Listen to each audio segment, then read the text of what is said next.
Good morning, good evening, good afternoon, no matter where in the world you might be. Thank you once again for making the Highbury Squad part of your day. We are here to the end of another week, going into another weekend where our beloved Arsenal plays. I've got a very special guest today and some bits and bobs to go through. So why don't we just get stuck in? Here we roll.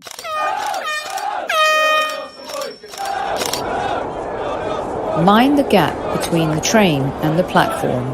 Please stand clear of the discussion doors. The next stop is Highbury Squad.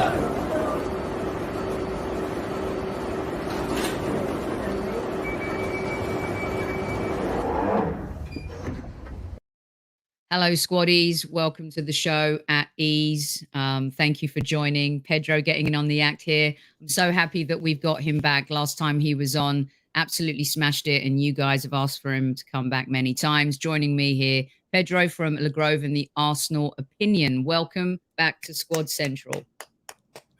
Thanks for having me back on. I've been watching the show regularly. You guys are doing a great job. Love to see the engagement from the squaddies as well. Super fun. Excellent. Well, we're going to open it up to them a bit later on for some questions for you. So usually this is our Friday Freestyle. We talk a little bit about everything. And, sometimes we have Kev on regularly last season for Kev Says on Fridays.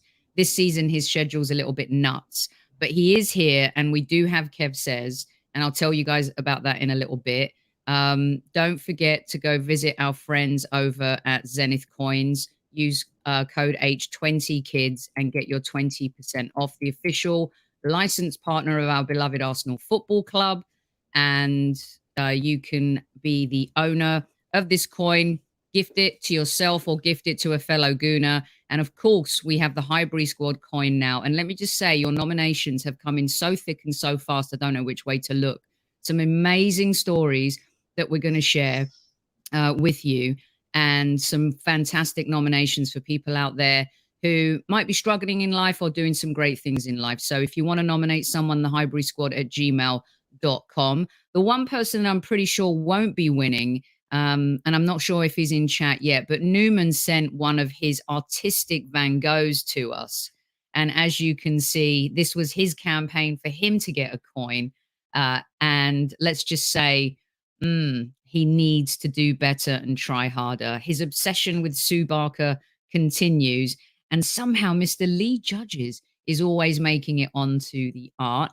And look, Dan Potts has made it on this one too, as has Wenger and David Dean. And I do believe, is Robbie in the corner? Not sure. But the King is also on there. So if you agree that this is garbage and that you'd like to see some better efforts from Newman, then just get stuck in and let us know. Good evening to the usual suspects in the house. Thank you always for making us part of your day. A couple more housekeeping bits, Pedro. Super Kev was on TalkSport Breakfast this morning. You can go back and listen to that. He's on BBC Radio 5 Live tomorrow at 12, and he will be on Sky Sports News Sunday. So we'll have a champion for us for the Arsenal-Southampton game. You can see Kev on Sky Sports 12 to 4:30. And I did a segment for Paper Talk on Thursday, which I'll post later today, that you can check out. Talented Gooners Season 2 also returns this week. We're going to add some amazing art from our Arsenal community artists to our swag shop. And remember, all of the sales go to charity. Monday Madness returns. It's the mega show. Super Kev is back live. So we're going to be on air for about 2 or 3 hours. And we have a very special guest with us. We have Xhaka Hislop joining us, former goalkeeper for Newcastle, West Ham. And of course, he's on ESPN FC. Pedro, thank you for sitting through all of that with me. You're probably thinking, should have kind of arrived a little bit later, maybe. No, loads of good stuff. I love seeing you and Kev on Sky Sports quite a lot. That seems to be a bit of a regular feature now, and it's great to see Arsenal community getting repped. Yeah, absolutely. We need as many Arsenal voices out there as possible. How's your week been, Pedro? Good one? You do anything fun this week? What's going on the show? Yeah, I mean, I love doing podcasts and writing about Arsenal when things are going well. It's weirdly quite almost dull in the best kind of way. It's like, well, everything's great. What are we going to talk about? Like, no rage in the system. No hair falling out at this stage of the season, so it's brilliant. It's mighty unusual at the moment, but yeah, a lot of podcasts, a lot of writing, and busy times at work as well. So loving life at the moment. Excellent. Well, I can't wait to get stuck in. So I'm exhausted today. I'm feeling it completely, hence the hoodie and the hat and everything. Last night I went to the playoff game between LAFC and LA Galaxy, and I wanted to share because our Arsenal fans are appreciating atmosphere this year, right? Pedro, and it's been a mega evolution at our club, not only home and away, but also, when the team came to the United States, our fans have just been the 12th man. It may sound like a cliche, but they truly have. And yesterday was just another experience where the game is growing here. And I wanted to share a couple of videos real quick, just so everyone could soak up the atmosphere. It was a ridiculously good game. It was like the North London derby. LAFC won 3-2, but I just wanted to show the vids just so everyone can get a sense of some of the stuff that I'm doing when I'm out here.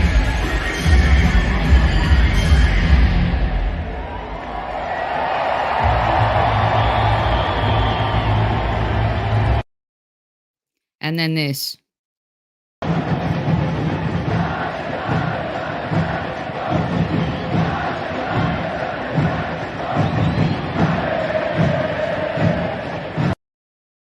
Fans are football. And I tell you something, the LAFC fans, Pedro, I don't know if you've been to a game there or you've seen the stuff, but I will put their fans up. It's like South American support. It's beyond energetic. They are insane. They do not stop singing. They only stop at halftime.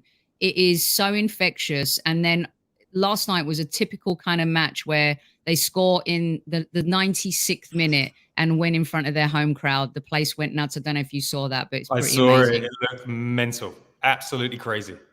Yeah, it was really just a great atmosphere. They waved their flags. It's really incredible. And just wanted to share that with everybody. Right, let's talk Arsenal. Let's get cracking. So it's Kev Says meets Freestyle Friday. Kev isn't here. He'll be returning on Monday for a bumper show, as I said. So let's get stuck into these questions right away. Here we go. Hi, squaddies. Sophie, everyone connected with the Highbury Squad at ease. I hope you're well. Unfortunately, I can't do Kev Says today. Obviously, this is recording on a Thursday, but for the Friday. But I do have 3 questions for you.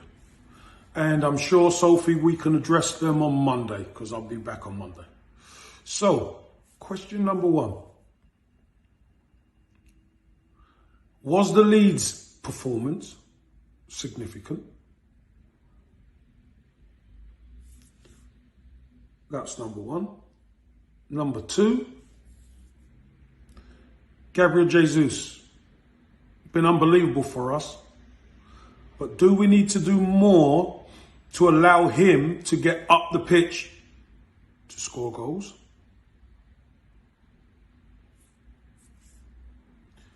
Question number 3. Here's the key.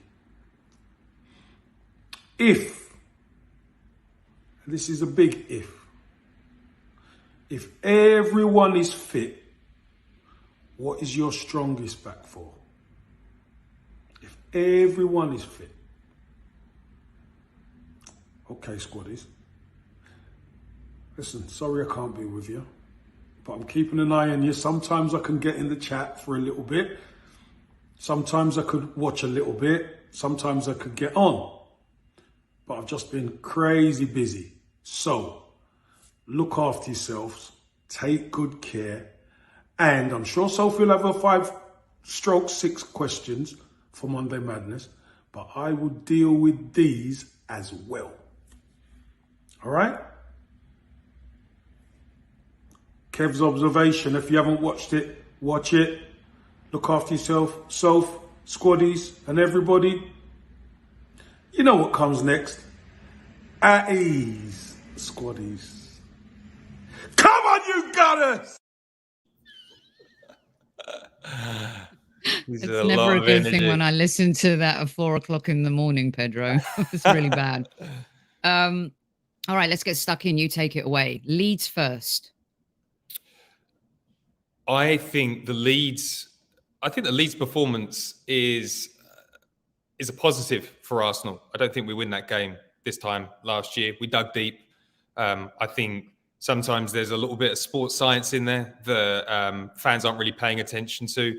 If you fly to the Arctic Circle and then you play on a horrible plastic pitch, it's not good for the body. And I think that we saw some serious fatigue in the second half that we rode our luck with. And, you find out what your squad is about when you're in those bad moments. Aaron Ramsdale stepped up to the plate and put in a great performance, a bit like the start of last season. So I'm glad to see him come back into good form. And I just think overall, like sometimes you're going to play badly. And let's be honest, Sophie, we've had one bad performance this season and we won that game. And so I think it's progress. I don't think it's too much to worry about. Maybe there's a little bit of a concern around like 3 1-0 wins in a row. The goals aren't flowing as freely as they were before.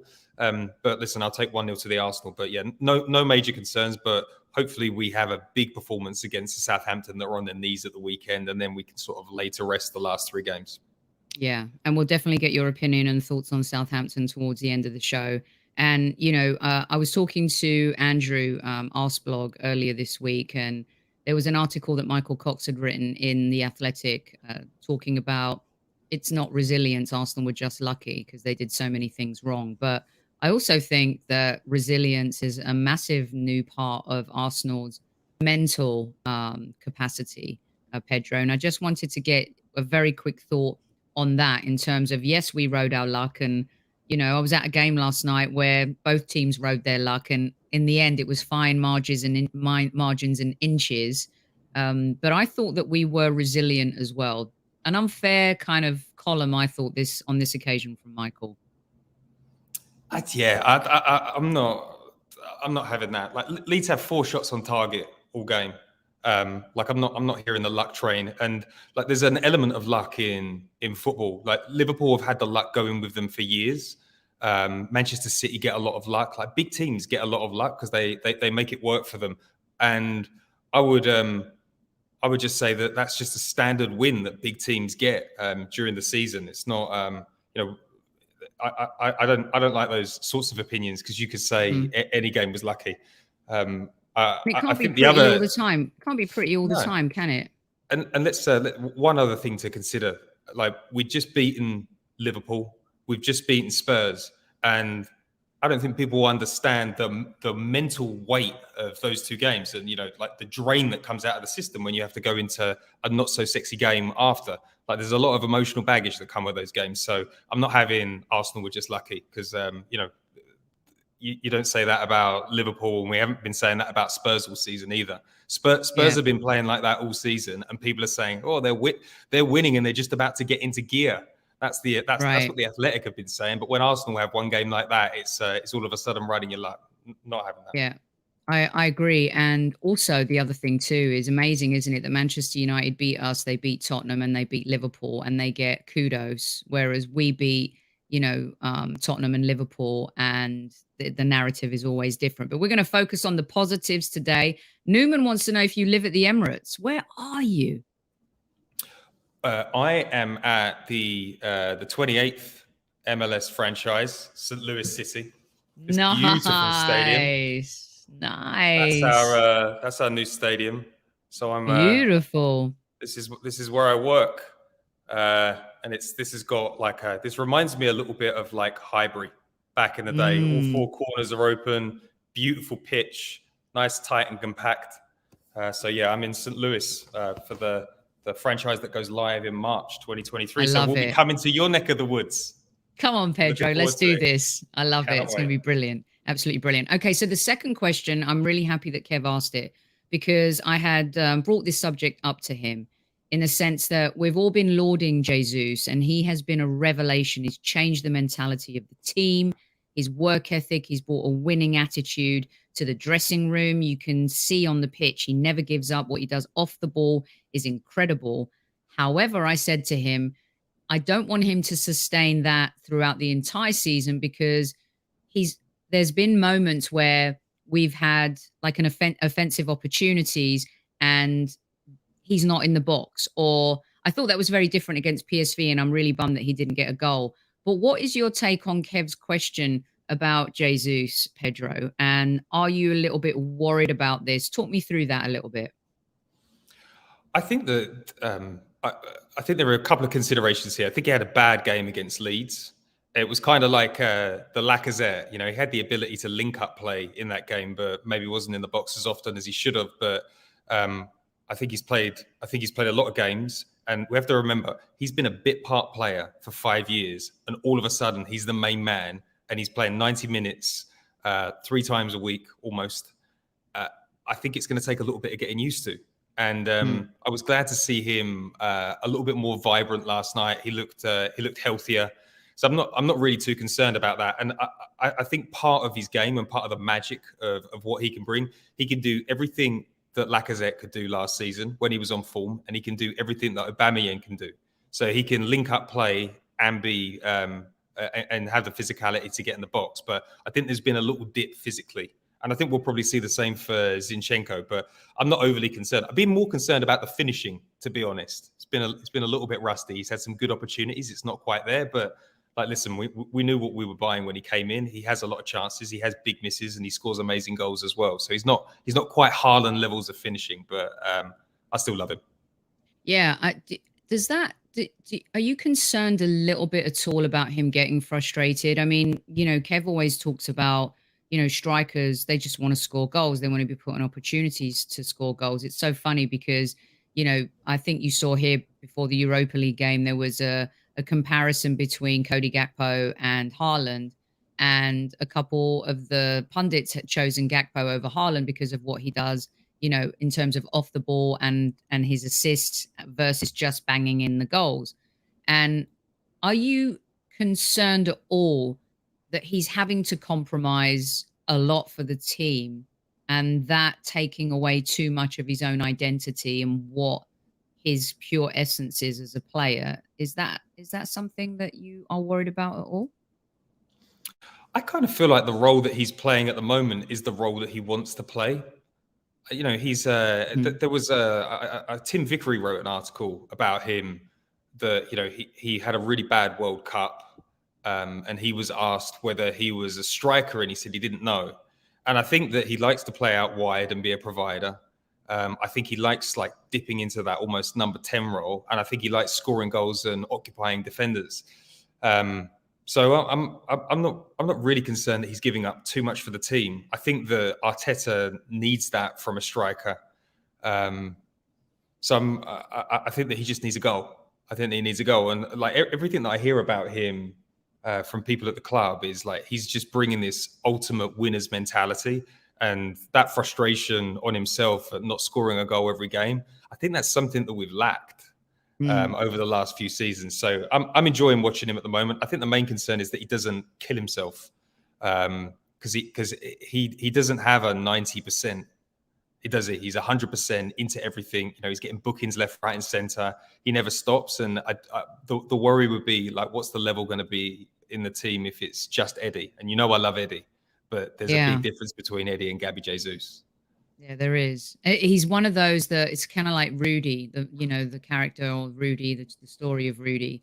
There's certain athletes where you feel like they'll just keep going. They try so hard, their heart will burst, but in a good way. You know what I mean? And I think Jesus is one of those. Mark says when Jesus was on fire, Saka was cold. Now it's the other way, as long as the team is scoring goals. And I think that's key, and a great point, because we've always been worried about, we were so reliant on Aubameyang's goals. Lacazette was not that prolific goal scorer. We've been wanting the midfield and the wide players to get more involved in that, Pedro. And I think Mark brings up a really good point that, now we have several players. If one's boiling hot, that's great. If he goes off the boil, then there's other players that can step in. I think that's a really, really good point. And, don't forget, Emil Smith-Rowe was like the player that you needed on the team sheet for output and we've all kind of forgotten about him since he's picked up an injury. And Martinelli's been on fire all season. But it is a kind of a luxury problem that we're sitting top of the league in the Premier League, top of our group in Europa, best win percentage, and we're concerned that maybe Gabriel Jesus is falling off a little bit. It's like we're having to hunt for problems if that's the one we're going after. Yeah. No, I love this, and I think that this is Arteta's. In terms of what he's always wanted, it's not about individuals; it's about a team. And I think as Arsenal fans, considering we have so much PTSD, as long as we're scoring goals and winning games, that's the most amazing thing. And to see our win ratio versus drawing and losses so far this season, I mean, this is in total insanity as an Arsenal fan to kind of be looking at those stats and facts. And so I believe, when we've come from relying on one player, it was always going to be Santi, or it would always be Alexis, or it would always be Ozil.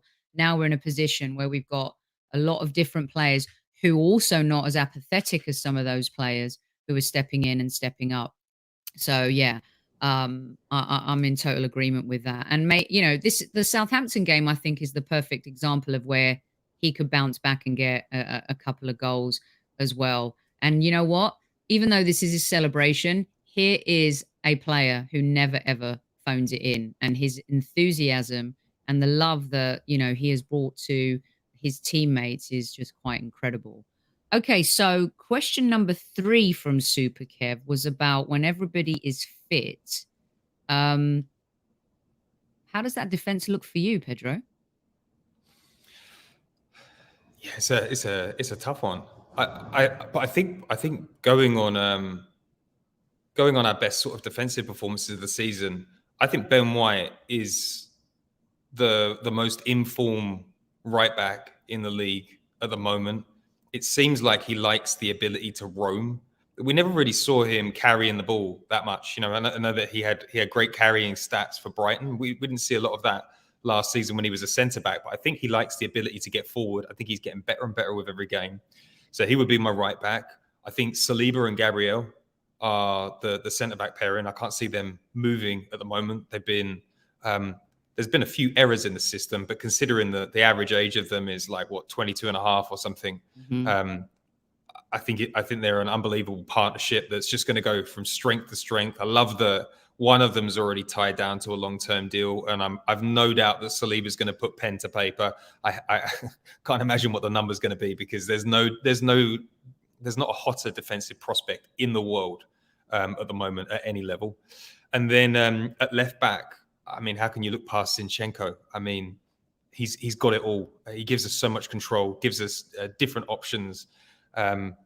So I think that's the back four defensively, and then it's Aaron Ramsdale in goal. Even though I know the American fans here are all keeping an eye on Matt Turner and his form. Looks like he's getting better and better and growing in confidence, but I don't think he's got enough to take the gloves away from Aaron Ramsdale at the moment. Who would your top back four be? Well, I agree with you. I think Matty has been doing a great job in Europa League. In the PSV game, shockingly, he had less to do than he had to do in Norway, which was really surprising. But that's a credit to our team in terms of keeping Gakpo and Xavi Simons silent. A lot of people are like, oh, well, Gakpo was off his game. Well, was he really, or did we nullify him completely? Because I think we nullified him, and really we should have won that game. 4-0. So absolute pasting we gave them.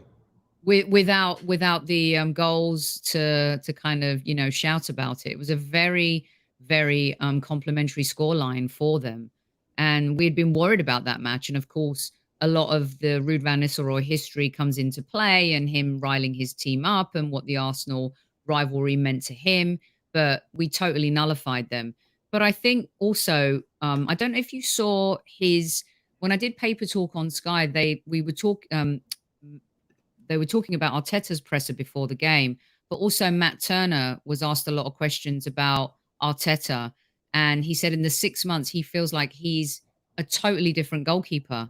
And he said that he's made him feel kind of uncomfortable in a good way in training, because he's been asking them to take more risks, and with risks come mistakes, but learning from those. And I love that insight. And I also loved how, he knows he's on this journey, but I think that's going to bode well for us too, Pedro, when it comes to the domestic trophies.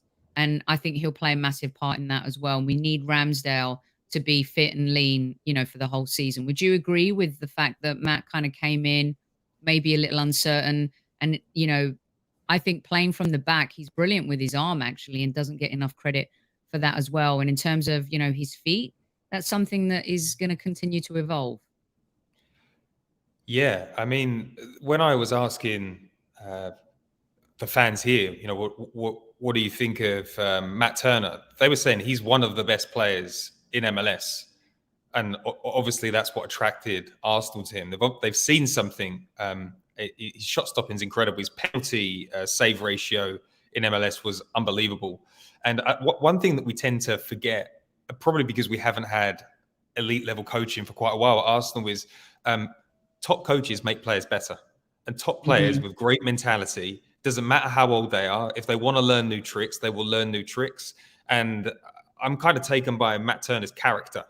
I mean, everything that he says in the media sounds great. I think moving from America to Europe at 27, it's I know that they speak the same language, but that's a bold move. He had everything here. He probably have had a better chance at the World Cup squad or at the starting berth for US men's national team. But I'm hoping that he can get better with his feet. It's the difficulty with him is that Aaron Ramsdale is a freak when it comes to distribution. I mean, he could play at the base of any midfield. Yeah. I mean, like when you go to the ground and you see it in real life and you see how precision his passing is, and watch him warming up, pinging balls 60 yards into feet, you see that Matt Turner's got a long way to go there. But why can't he learn? And does he need to be the exact same goalkeeper as Ramsdale? But I think your point about domestic cups is great. You're not going to win a domestic cup with Runarsson in goal, but no. Matt Turner, I would fancy him, and I hope that he gets all of the games in the Europa League.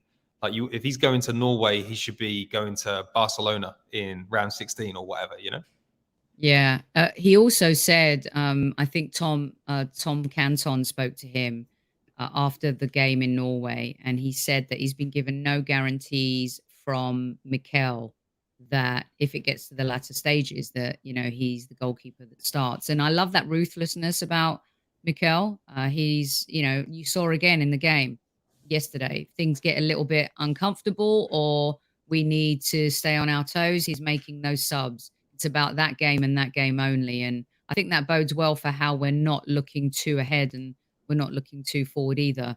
But my back four would be Benjamin White at right back has been a revelation.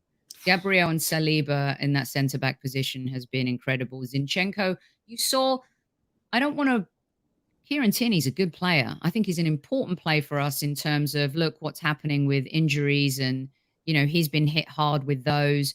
And Mikel's working with him in terms of elevating that inverted position and how he can contribute when Zinchenko isn't playing. Tomiyasu, I think we've shown that we don't want to overly do that in certain games, even though he can play that position. But I think we've realized that there's certain limitations to Tierney, don't you think? I'm not trying to rag on him, Pedro. I'm just trying to be honest in terms of he wouldn't be my first choice at this point because Zinchenko's technical ability and what he offers the team is at a totally different, I think, in a far more elevated state as a footballer. Yeah, I think that Kieran Tierney understands that he has limitations compared to Zinchenko. And I think that there's a lot of frustration behind the scenes from him personally that he's not getting in the team. And I think he's struggling to see a pathway forward because Zinchenko's such an abnormal left back. This is a guy that was raised playing as a number 10, and now he's inverting and he's pulling strings like Ødegaard. And I think the thing with Kieran Tierney is he's quite one-dimensional, and I mean that. And it's like sometimes you need a power. Like there are two types of left back these days. You've got the left back that can build play, and you've got a power and pace merchant. And Kieran Tierney's a power and pace merchant. You know, he was great for the overlap with Unai Emery, and we love watching him. And you know, he's blood, guts, and thunder. But I think this system needs something a little bit more elevated these days. And I think Zinchenko is shining a light on exactly what we've been missing. And we've got away with not having Zinchenko in the side, but we're a much better team with him in it.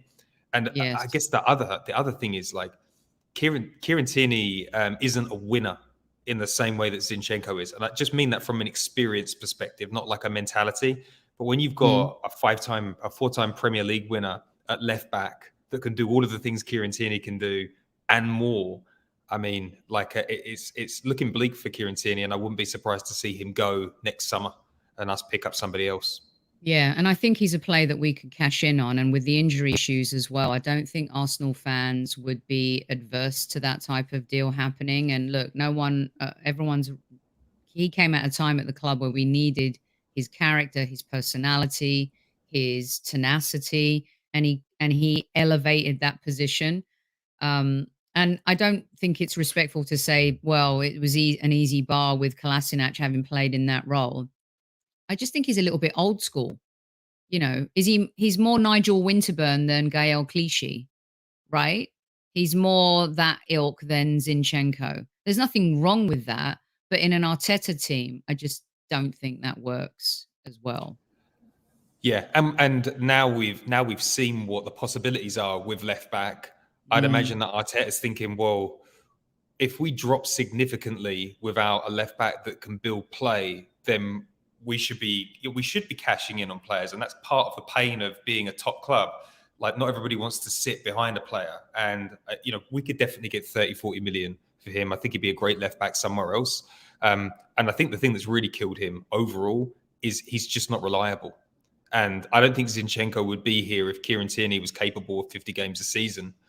So he hasn't got himself to blame for it, but his injuries are partly to blame with why Arsenal moved for a left back in the summer at all. What do you think about what Archangel's saying here? Fun fact that Zinchenko's been more injured than Tierney. I mean, the difference here is too, though. He's more valuable no matter how many games he can play versus the value of Tierney being injured too. It's kind of like what Fabio Capello said about Ledley King. Not to bring up a Spurs example, but it's a good example. He'd have taken one game in the World Cup, for example, in a group stage with Ledley King to get 3 points versus bringing somebody else. What's your take on what Archangel's saying here? I think Arteta is to blame for Zinchenko. Do you remember we had a few weeks off, and a whole bunch of players came back from our few weeks off injured, and I think that might be a little bit of over-exuberance from Mikel Arteta getting excited about having a team that's doing things, trying to sort of overcoach them. And then I'm pretty sure that Arteta took a big risk when he brought him back, and the risk slightly backfired. So I don't think that this is with Kieran Tierney, it's kind of baked into his DNA. I don't think it's the same with Zinchenko. I think that this is just,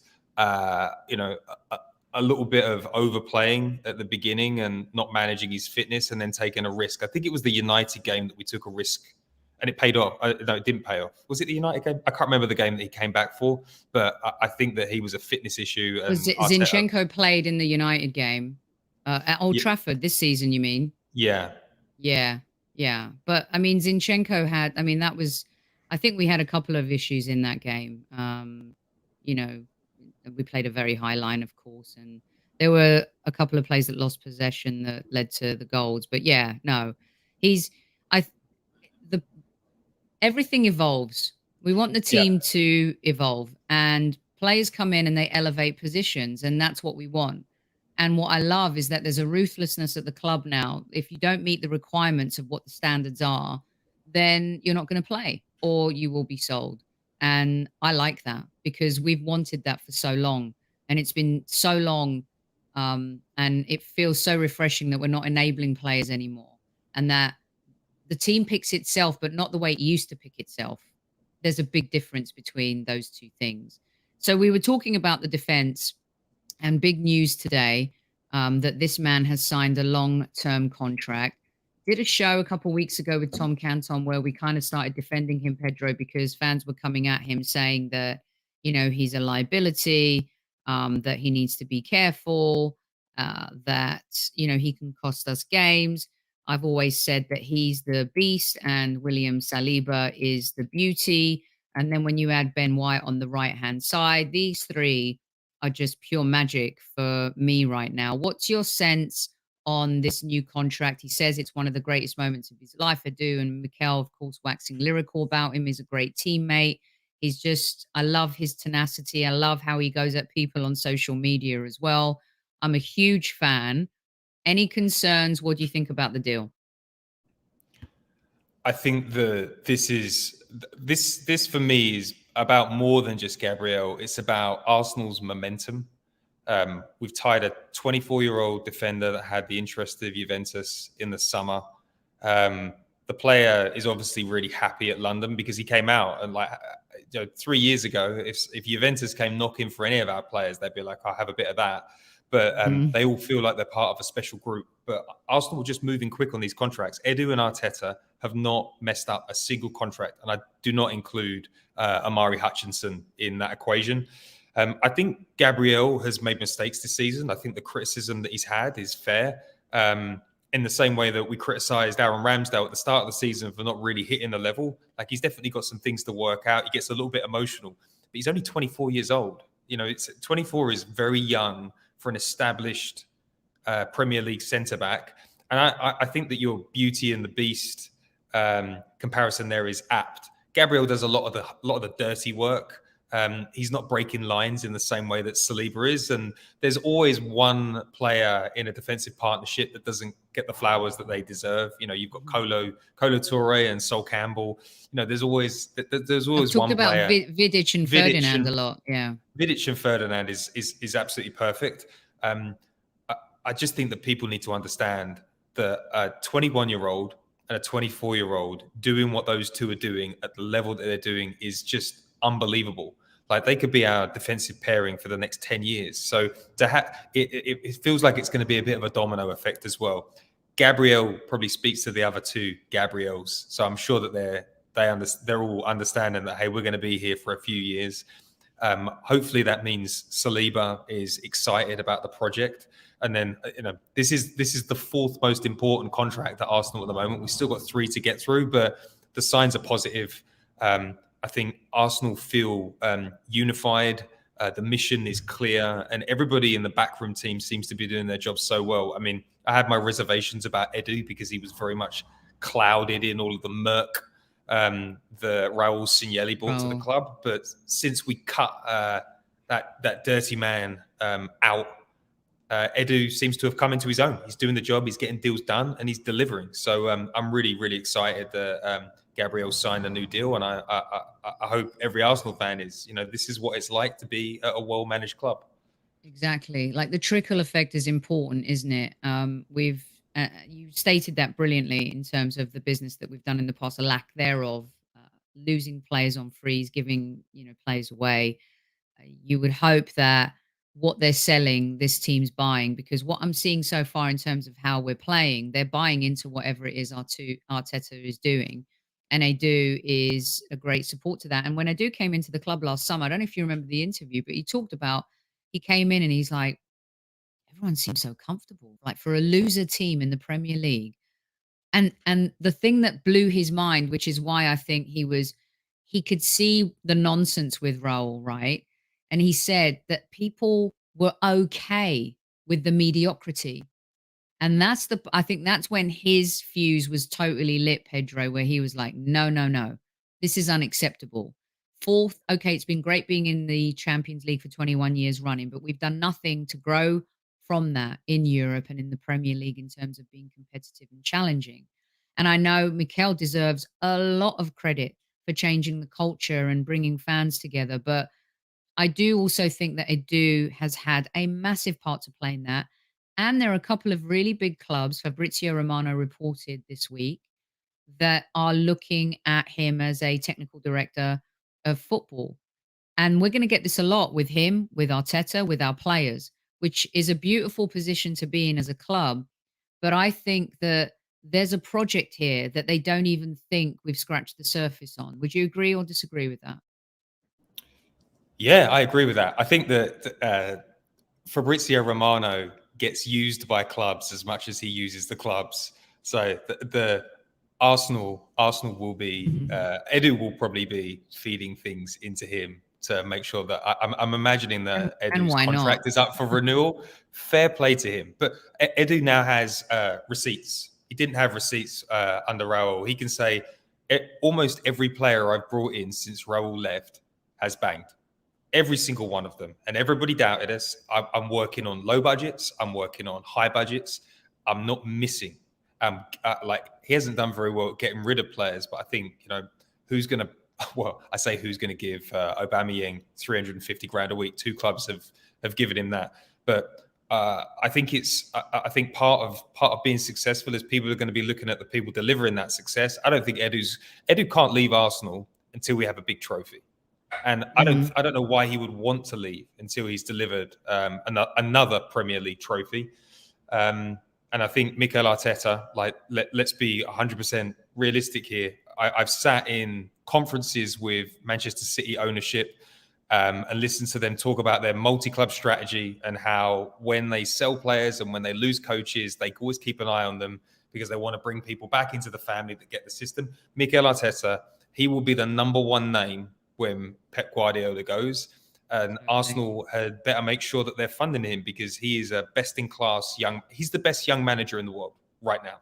The best, witithout a doubt. Yeah. Nagelsmann's fallen off a little bit. Mikel Arteta's that guy, and Man City are going to come calling, and Barcelona, I mean, they can try, but I think Arteta will stay in the Premier League. But the key is to keep these people at the club for as long as possible and give them the platform to be successful. It's where Arsene Wenger fell down in the latter years. We had all these great young players, but we didn't give them the opportunity to be successful at Arsenal. I think the Kroenkes have recognised that now, and we're surrounding players like Saka with Jesus. We're giving Arteta everything that he needs here, so he doesn't need to go to Manchester City right now. So it's exciting times, and when your technical director's being tapped up, that means that they're doing a good job, and everybody else recognises it. So very, very cool. Exactly. The other thing too is not every player, legendary players have not made great managers yet. Like Tony Adams, not been a great manager. Gary Neville, garbage manager. Steven Gerrard, different in Scotland, did well with Rangers bringing them back, just got fired. Frank Lampard, hasn't really set the managerial world on fire. Mikel Arteta, some people were saying not as a great player as Gerrard and Lampard, and even our Thierry Henry hasn't cut it as a manager. Patrick Vieira I have a massive amount of respect for because he did his apprenticeship in MLS, went to Nice, has come at Crystal Palace, hasn't really started off great this season, but getting it together now. Definitely a potential future Arsenal manager. And you're right. I think Arteta knows he has the keys to the kingdom now. And this could be his puppy and his baby for as long as he wants if he brings success. Because I feel we have an ownership, and you've seen it here in American sports, Pedro, where they stuck with Sean McVay, even though they had lost the Super Bowl. They had gotten to almost to the promised land, stuck with him, gave him the keys to the kingdom, through the kitchen sink, bringing in Stafford, and they brought in Odell Beckham, that defensive line. They believed in him. The same with the Colorado Avalanche. Josh's passion project. They kind of, the Avalanche had been AWOL for a long time, but you can see that, Denver Nuggets, different subject, but you could tell Josh is he's passionate about wanting to win an NBA championship with the Nuggets as well. They'll stick with him. Do you agree with that? That they're going to be patient. I think actually they'll be patient even if the wheels come off and we don't end up qualifying for the Champions League. They won't give up on him just yet. Yeah, 100%. I mean, the KSE have gone from, they're the second biggest sports ownership group in the world, I believe. They've gone from being the worst ownership group because they come from a real estate background. Real estate, you buy a house for $1 million, you sit on it for 20 years and you make a small percentage each year. And I think that's how they treated Arsenal. Buy it, wow, this goes up in value, we don't need to put any money in. But now they're realizing all of the big dogs coming in have mountains of money, and if you don't water your assets, they're going to wither and die. And I think they've got addicted to winning now, and they've got a bit of a formula. Invest in the best young coaching talent where there is no ceiling. Because Spurs, Spurs are like, let's bring in Nuno. You know where Nuno's ceiling is. Let's invest in Conte. Conte could be good, but there's an 18-month window. They've invested in Arteta because Arteta did the hard work. Patrick Vieira also did the hard work. Arteta had a massive reputation, even as a player, as a bit of a coach. Pochettino wanted him, Wenger wanted him, and then Pep got him. And everyone at City loved him because he was one of those sort of weird on the spectrum type people that just so focused on getting better and better at the game. I think and now he's in. He's cleared out the squad. He's raised the standards. He was already an incredible innovator, and now he's starting to sand off those edges. And I think it was Carragher said, who are the top managers in the Premier League? And he said, obviously, Klopp and Pep. And listen, Klopp and Pep are still right up the top. But he said, Mikel Arteta needs to come into the conversation now. And I agree with it. He's got that special sauce. And the best thing about Mikel Arteta and the genius move was that we signed somebody that knew the club. Arteta didn't come in cold. He came into a club. He knew a bunch of the backroom staff. He knew a bunch of the players because he played with them. And he had an inherent love for the club. Like when he moved from Everton to Arsenal, that was like the pinnacle of his career. And so having a manager that loves the club and knows where it should be, I think that so many stars have aligned here. We just got to hope that he sees that we're matching his ambition every season. And I think that's what the summer was about. So it's exciting times for Arsenal fans because I really think we will compete for the league. I mean, it's unlikely this season, but let's see where it happens after the World Cup. But definitely after next summer, if we're in the Champions League, Arsenal will build a title-winning squad and we will compete for the league. And, I didn't think I'd ever say that again, honestly. For me, I feel like I agree with everything that you've said, and I was a harsh critic of Mikel. And these guys probably are sick of me saying this line where I always say, you finish 8th and lose to the man you replaced in a semi-final of a European competition and start the following season 0-0-0, you deserve a lot of criticism. But I've also said that let's see what he's like when he builds a team in his image. Now, he won the FA Cup with a little bit of Emery sloppy seconds. I think he needs to win with his team for us to put him on that pedestal. But I've asked this question to every guest who's come in too. And I made a statement, and some of these guys are shocked because I was critical of him. But I've said if he wins the Premier League with this team during this time where money is no object for teams like Manchester City, where Liverpool have invested heavily, where the competition, I think, is so much tougher, I put it up there with 89 and the Invincibles. Do you think I'm absolutely crazy and I should be sent to an asylum where they actually drop the keys off on the exit? I think that is an absolutely valid point. I think that if Arteta wins the Premier League, that will be one of the greatest achievements in Premier League history, in my opinion.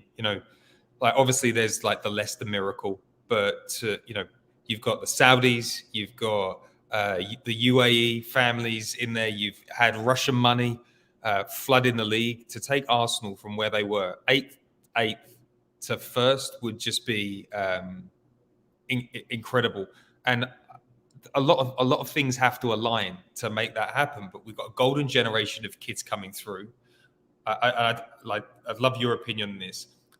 Liverpool they didn't get lucky, but when you sign Mo Salah, no one knew that he was going to do what he was going to do. When you sign Mane, no one knew that he was going to just be that player. Firmino, everything Liverpool touched in the transfer market turned to gold.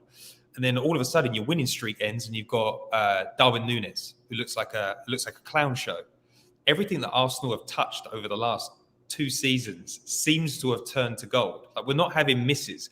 We're signing players like Arsene Wenger did back in the day. The golden touch is back. Our young players are all blossoming. The fans are electrified. It just feels like so much is going right at the moment. And it feels like Arteta has gone from the unluckiest manager in the league to starting to feel like he's got Lady Luck on his shoulder. So I think your point is accurate. Like, the league has never been tougher, more competitive, richer. So if he wins the Premier League, like, the guy is going to deserve a statue, because it's hard. And hard. Yeah, and the other the thing that Andrew Mangan, aka Arsblog, said, he said, think about what 89 means to our generation. Think about what the Invincibles means to our generation and the newer generation. And think about where this generation, like if you even look at the Ashburton Army and the new fans creating an amazing, atmosphere in the stadium. Think about what this could look. We're not saying we're going to win the league, guys. We're just talking about a scenario should that happen. Think about what it would mean to that generation, Pedro. This new generation and what that creates for the club. And one of the interesting things that I've noticed this season is a lot of players are doing the Thierry Henry knee slide celebration. Mm-hmm. It's happened quite a few times. Saka's done it. Gabriel Jesus did it the other week. Saka would not have been around for that Thierry Henry knee slide, but the legend of that team still, it still exists today. But you've maybe got like 5 more years of people caring about that, of players coming through that care about that. There needs to be a new generation of heroes to sustain Arsenal at that level. And I feel like this team that we've got right now has the potential to have heroes like that. Like Martinelli, I love him. Saka, I love him. Martin Odegaard, I love him. There's so many players that feel like from 97, 98. Martinelli is Nick Anelka of 97, 98. Like Bukayo Saka, I can't even think of who I could compare him to, because he's homegrown, but he's got the excitement that Mark Overmars had during that phase. There's a little Freddie excitement too, about him. There's so many threads that we can pull from here, and we're even in love with our defenders, which is special. But I think it feels like something special is brewing. Arsenal. I love the young fans coming through. That Ashburton Army is absolutely awesome. I did want to ask a question about. I don't know whether you read the New York Times article about the atmosphere in the stadium. But they kind of tried to distill it down into like this formula that was kind of led by Arsenal. And I've been to the stadium quite a lot, and I know that you go back to London.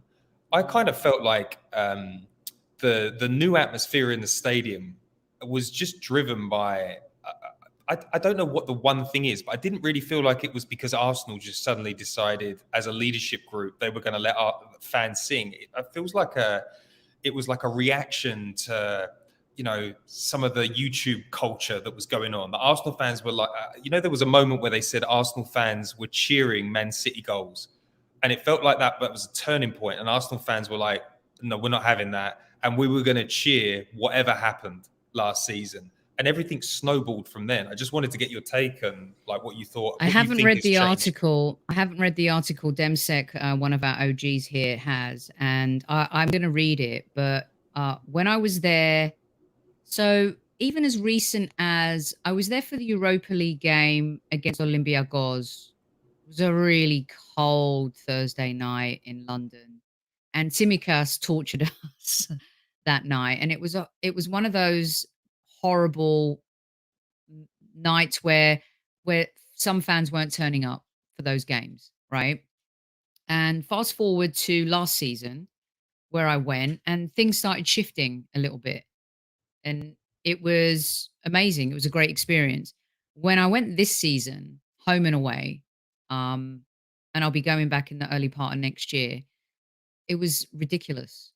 I haven't seen scenes like that since Highbury. And I will go as far to say as maybe it's the best it's been for years and years and years and years and years. And I like that generationally they get it, they understand. Because it's really important. This is why I love having players on our show like Lee Dixon and Smudger and Bob Wilson. And Paul Davis. It's important for fans today to know that there were good times. And even fans of that, Lee Judges talks about this a lot. He goes, "Oh, I've had Gooner Russ will say to you, I sat through Dross, some really bad seasons." And to see that evolution and to have young fans understand also that, yes, it's been rubbish, but now you're kind of living the evolution that we lived when George Graham came in, when Arsene Wenger came in, and now you're seeing it with Mikel Arteta.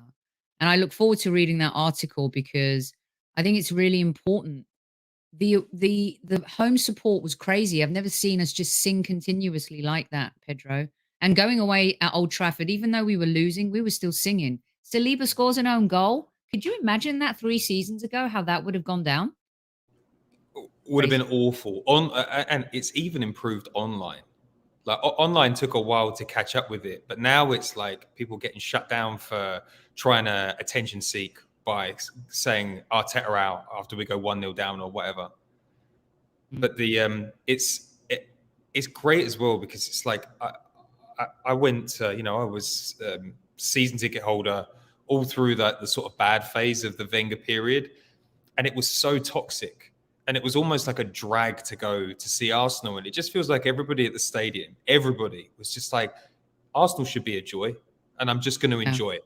And we're all going to enjoy it. And the whole vibe has shifted. And it's just, I mean, it's the biggest turnaround in football fandom ever. I've never seen anything like it. So it's, I agree. It's brilliant. The only thing I can compare it to a little bit is the Philadelphia Eagles booed Santa Claus, and now they're 6-0 in the NFL, and they're having a good time. Look, I know you've got to bounce. You're at work, and you've got to go. Can I just get you out real quick on a very quick statement? Because I was a huge supporter for a while. I turned on him a little bit after he got sent off at Manchester City, but I really want your take. He's the thumbnail for today's show. He scored again last night. What is your take on this guy, not only in terms of his redemption, but his leadership? And I love how when we score a goal, he gets everyone in the huddle and, stood up for Gabriel against Leeds, tried to make him keep his head. Can you tell me, from international level, we've seen it at the highest level for him, scoring goals, reborn. How much of this is down to him and how much is down to Arteta? What's your take? I think it's an incredible story. It's just unbelievable. Like he hasn't played badly at all under Mikel Arteta, and he's played wherever he's been told, whether it's the base of midfield, left back.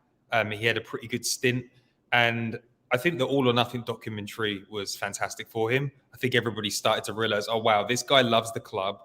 He's a human. And I know it's such a basic, but I'm working in sport now, and it's like, oh wow, these players are not demigods. They have kids. They have sleep problems. They have all of the same things that we have in our daily lives. And I think people saw this is a person that cares for the club, doesn't always get it right, but he's a leader and he looks after the young players.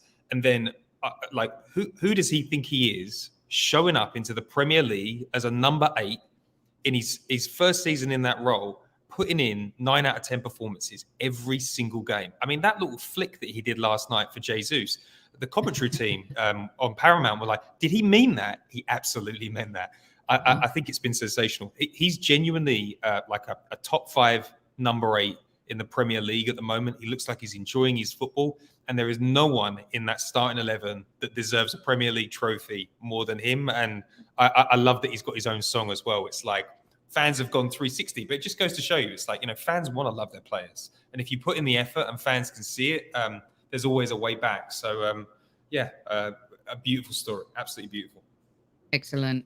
Pedro, let everyone know where they can find you and listen to your good stuff along with your own squad as well on your show. And thank you again. I mean, will you come back regularly? Let's not leave this for like 6 or 7 months. Yeah, okay, definitely. All right. We had a great show. We had a great time when you came on the show. So we'll get one of those geared up soon. We should also do something for the World Cup as well, because we'd love to do that. We're going to do that. Yeah. You can find me at LeGrove. The podcast that we run is called The Arsenal Opinion, and we go out twice a week. So come join the show. We've got a fun community as well. Hopefully we'll see some of your squaddies just taking a look. Just taking a look. Yeah. Not coming over full time. We can all share. It's enough Arsenal content to go around. Thank you for having me on. I love the show. Love all the success you're having on broadcast. Thank you. Look forward to catching you at LAFC next season as well. Excellent. Sounds good. And I'll come to St. Louis for a game. So definitely. All right. Take care, Pedro. Thanks a lot, mate. Bye. Thank you. Bye-bye. Bye. That's Pedro from LeGrove. Please go give them a follow. He is really measured. He always has been. He's really cool. Don't go yet, Liz. I've got some bits to do. Unless you want to go, stick around for another 5 minutes or so. Really classy guy. Always has been. It was Demian actually that introduced me to Pedro. He's been a massive fan of his for so long, and I think he's the kind of voice that we can get used to here on Squad Central. What do you guys think? We didn't get his take on Southampton, but I'm hoping that we win against Southampton this weekend. I really am. I think we are. What do you guys think is going to happen against Southampton? Before I get to some bits at the very end here, give me your take. Gooners, Granit Xhaka playing further forward was something Wenger couldn't do because he would not buy decent CDM. Yeah, exactly. Well said, Gooners. Kev was banging on about this forever and ever and ever, And King Arthur, I saw your comment earlier saying, I bet Pedro and Soph don't know that Saliba and Saka and whatever have, contracts coming up. Of course we know. What is that comment about? Of course we know. We want them to re-sign. And let me tell you something. If we can't re-sign Saka or Saliba, that's a problem. That's a real problem. But I can't see it being a problem in terms of where this club is going. The only thing I can see derailing the Saliba thing is if a Real Madrid come in. But hopefully that won't happen. Saka can be a legend at Arsenal. And I hope that he sees it the same way Foden does at Manchester City. He can truly be on the Mount Rushmore of Arsenal legends. Of course, he has to win to be able to do that, but he's the homegrown player. Is there less affinity with a Saliba and a Martinelli? Of course. But if Chelsea want to offer Martinelli, 250 grand a week, offer him 255. I mean, you've got to keep these players. Otherwise, this whole project is null and void. Then you're starting from scratch again. The whole point is to build a team that could be together for a number of years. Age-wise, as Pedro said, it's perfection here for us to be able to do that. By the way, 330 of you in live chat. How many likes do we have, Chief Like Officer? Please give me the report, because if it's not up to scratch, I'm going to tell Super Kevin he will not come back. He will not come back. By the way, can I just have a bite of my sausage? I hadn't eaten all day, and I just had to have a bite of something, if that's okay with you. 135. Get it to 150, and then I'll give you some news. How about that? If you can do that. Oh, my God. Food. Do you know what I did last night? Let me share this with you real quick. Oh, my God, I didn't get his film and TV recommendations. See what happens when you're hungry and you're tired? Emily the Criminal is my film recommendation for the week. I don't know if you guys have seen it. Really good. It's like this whole shoplifter thing that escalates and goes into crazy land. Emily the Criminal. Check that out. Okay. Really good. I won't tell you what I was watching TV-wise to just switch off this week. It's my guilty pleasure. If we get to 200 likes, I might tell you. Okay. So hit the like if Tottenham get better wherever they go. Well said, my UG. I am starving, Newman. I think it's your art. Should we see it one more time? Why not? Chicken kicks. Let's see. It's one of his worst ever, if you're joining the show late. I mean, look at that. And then you see Happy Mark with his coin here. Look, with his Arsenal coin. It's a beautiful thing. Nominate your mates. Okay. The Highbury Squad at gmail.com. We're going to have such good fun in the coming weeks. And look, check out our swag. go to our swag shop.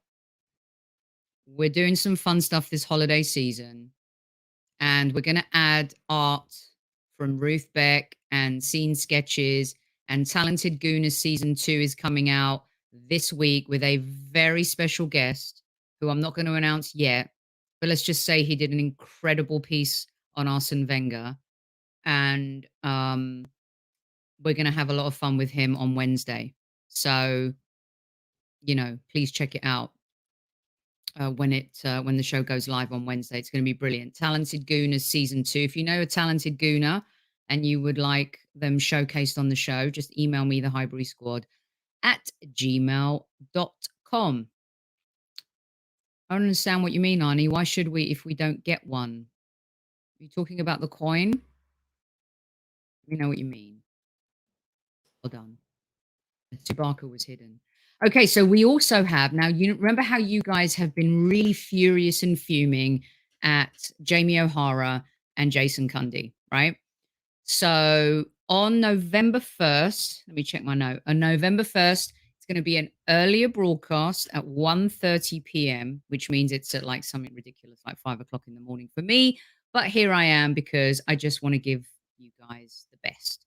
We're going to have Super Kevin Campbell and Jason Cundy go head to head. Super Kev is going to, it's been a long time since we've seen this puppy.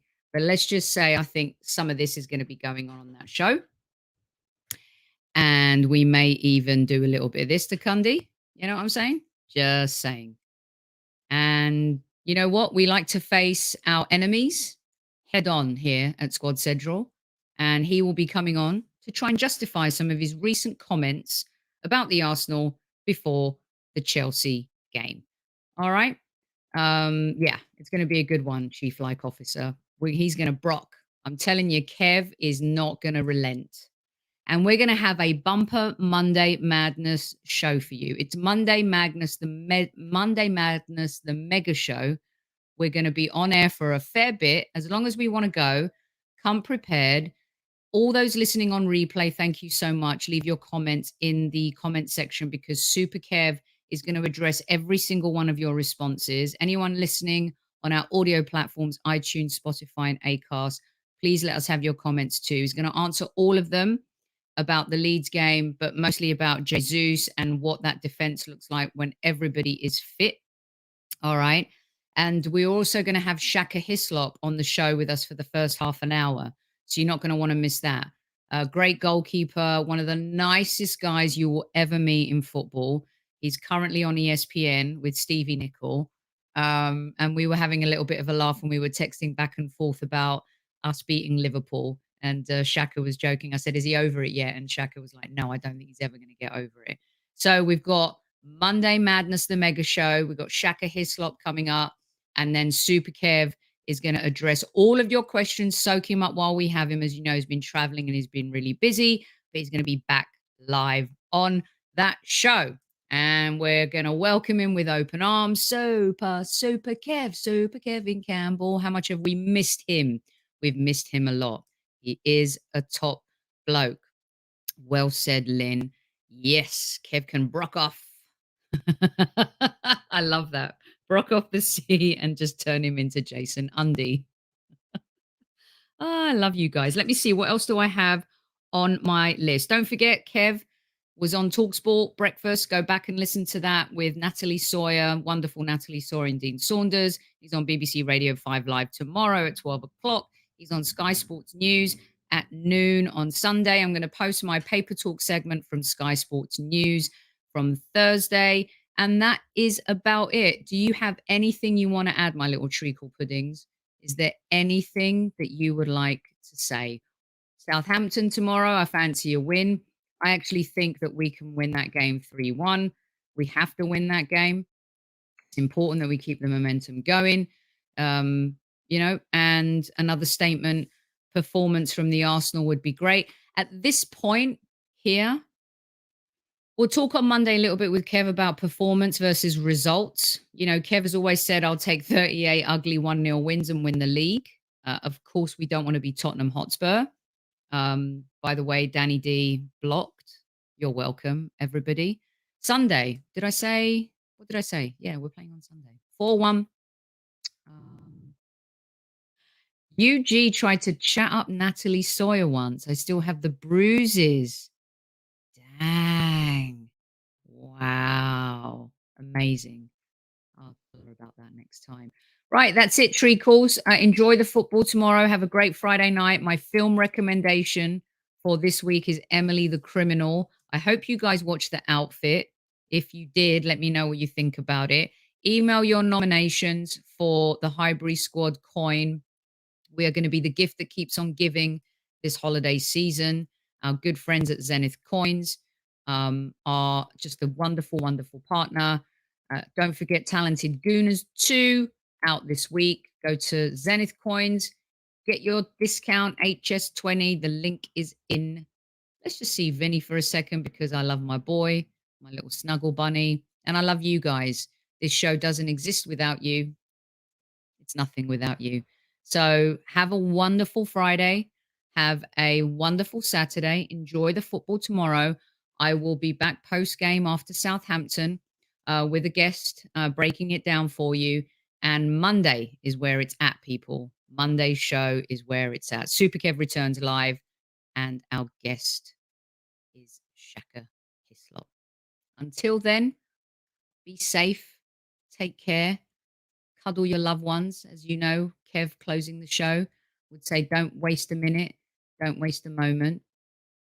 At ease, everyone. At ease. See you soon. Take care.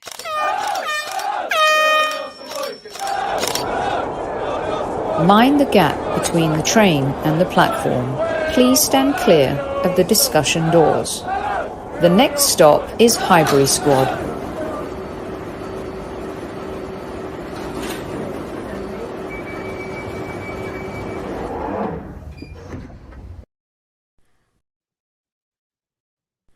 The Highbury Squad is powered by Zenith Coins. Support the future, treasure the past. Official licence partner of the Arsenal Football Club.